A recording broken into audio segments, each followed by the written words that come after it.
भारत नेपाल जिला स्तरीय समन्वय समिति की बैठक मधुबनी जिला मुख्यालय के सौराठ स्थित मिथिला चित्रकला संस्थान की सभाकक्ष में शुक्रवार को आयोजित हुई।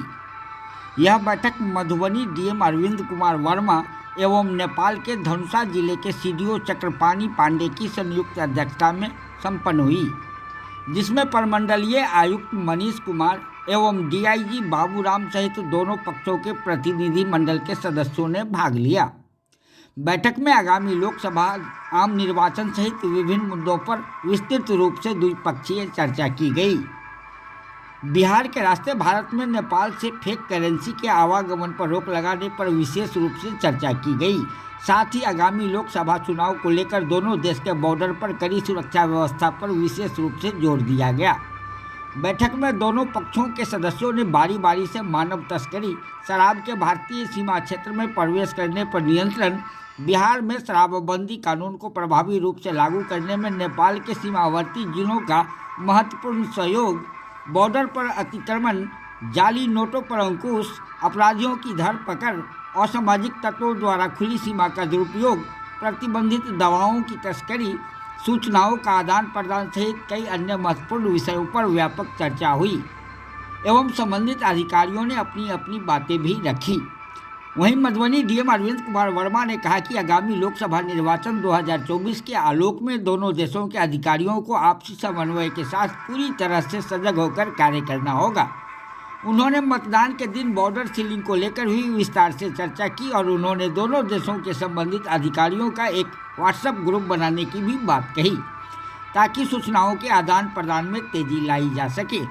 उन्होंने कहा कि भारत और नेपाल के संबंध सदियों से अत्यंत ही प्रगाढ़ रहे हैं और दोनों देशों में बेटी रोटी का संबंध भी है। उन्होंने कहा कि दोनों ही देशों के नागरिकों के बीच आपसी प्रेम और सौहार्द बनी रहे, इसको लेकर भी हम निरंतर प्रयासरत हैं। उन्होंने कहा कि अपराधियों पर अंकुश लगाना, मानव तस्करी को रोकना, नो मैंस लैंड का अतिक्रमण, शराब के धंधेबाजों को धरपकड़ और सूचनाओं के आदान प्रदान सहित कई विषयों पर दोनों पक्षों से संबंधित अधिकारियों ने अपनी अपनी बातें रखी, जिसमें कई विषयों पर आपसी सहमति भी जताई गई।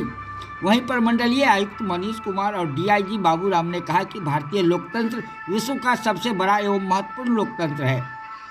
उन्होंने कहा कि आगामी लोकसभा निर्वाचन 2024 को देखते हुए दोनों देशों के अधिकारियों को आगामी लोकसभा निर्वाचन अवधि में आपसी तालमेल बनाकर पूरी सजगता के साथ कार्य करना होगा।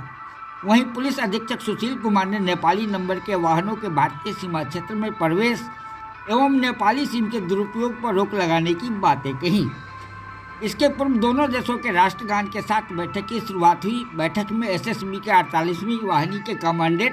कमांडेंट जीएस भंडारी व 18वीं वाहिनी के कमांडेंट दामोदर प्रसाद मीना समेत कई अन्य अधिकारी भी मौजूद रहे, जिसमें नेपाल के महोत्तरी जिले के सीडीओ शिवराम गेलाल समेत अन्य सीडीओ और असिस्टेंट सीडीओ भी मौजूद रहे। मुद्दे को लेकर के अहम बताई जा रही है। ये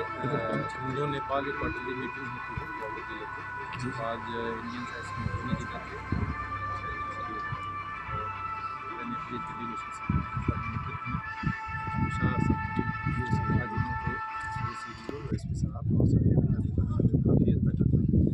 सभी जो क्रॉस बॉर्डर इश्यूज होते हैं बिहार में ज्वाइन है, उसके संबंध में चर्चा हुई और इलीगल ह्यूमन ट्रैफिकिंग या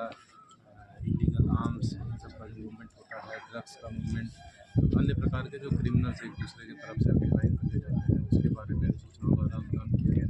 और काफ़ी सौहार्दपूर्ण माहौल में बैठक संपन्न हुई। विशेष रूप से जैसे कि आप जानते हैं कि लोकसभा चुनाव आने वाला है, तो उसके संबंध में उस समय पर मतदाताओं को प्रभावित करने के लिए